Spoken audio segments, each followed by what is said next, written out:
Hi everyone, welcome back to the channel. Today I would like to discuss with you a topic which is very close to my heart. It's about the things that I don't buy and which is actually saving me significant amount of money every month. Let me tell you, cutting back on certain purchases not only saved me a ton of cash, but helped me to live more intentional and mindful life.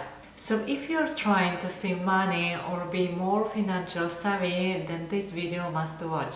And if you're new here, I'm business analyst, I'm working in investment banking, and I'm also MBA and CQ qualified. Let's start with the big ones, which is cars.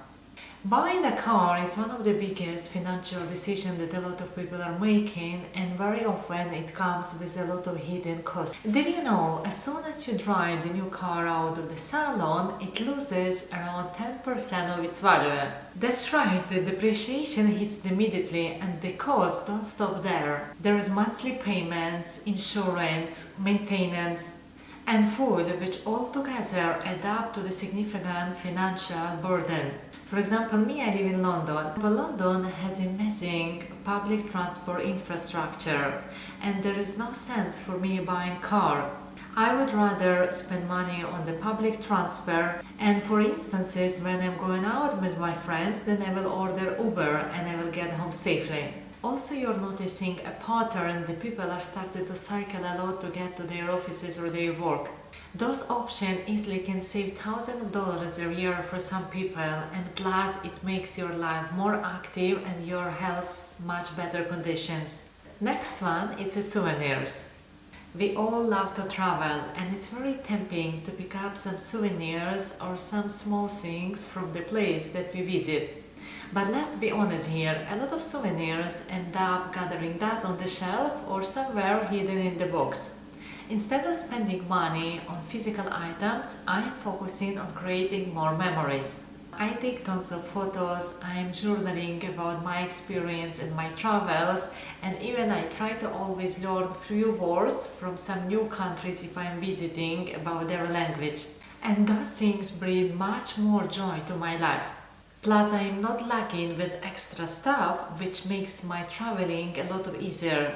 Let's talk now about the fast fashion items. From my perspective, it's cheap, it's trending, and sometimes very tempting. But here are a few things. Fast fashion, it's not just very terrible for the environment, but also very terrible for your pocket. From my experience, those $10 t-shirts and $20 jeans are falling apart after a few washes, and then you spend much more money in replacing them. And then I decided to switch my wardrobe and focusing on the quality instead of on the quantity.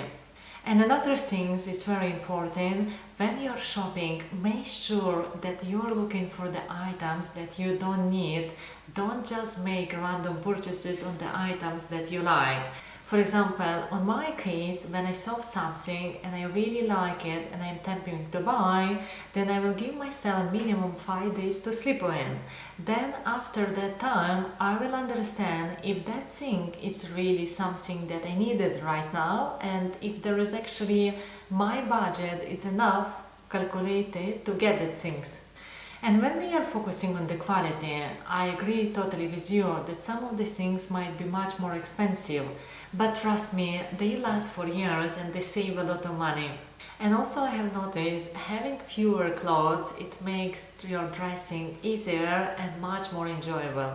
The first things that I stop wasting money is on the high maintenance items. Those might include items like fancy skincare products or gadgets that constantly require updates. One of the major things that I give it up after living in London is a nail polish gel. Not only because of this is one of the most harmful things to your health, but also it's very expensive, especially in cities like London. By skipping gel polish, I save around 100 quid a month, and also I save significant amount of time. And now my nails are much more healthier and stronger. Instead, I have embraced simplicity. Also, when we're talking about the skincare products, I believe it's much more reasonable and cost-effective to have a consultation with the professional doctor or dermatologist who based on your skin will prescribe you exactly the skill routine that you required. And most of the cases, professional products are not that crazy expensive. The first things that I would like to talk here is about shelves. They are designed to make you feel like you are saving money, but in reality you wouldn't have otherwise.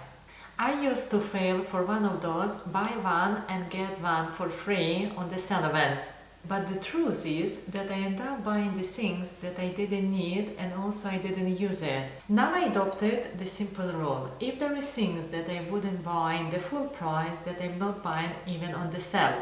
This mindset helped me to avoid impulsive purchases and always tug around my budget. And what I can assure you, it's definitely been a game changer in my finance. And lastly, for example, I still buy foods which are labeled as organic, but they are brought from the different continents. But don't get me wrong, I'm always for eating healthy, which is one of the most important also rule that I live. But buying organic blueberries flown halfway around the world, it's not just very expensive, it's very harmful for the environment. Instead, I have started shopping locally. I started to visit local farmer shops and support local growers who offer fresh, seasonal produce at the fraction of the cost. Not only they save me money, but also reduce the footprint and also help me to support my community. Plus, locally grown fruits and vegetables, they are much more tastier because of they are fresh. So there you have it. We just went through the 6 things that I'm not buying and also which make me to save significant amount of money. By cutting out those expenses, I save significant amount of money and also I'm living much more intentional lifestyle. It's not always very easy to change your old habits, but trust me, it's worth it. If you enjoyed this video, you might also like this one, and please don't forget to subscribe if you haven't yet. And thank you very much for watching me and see you in the next video.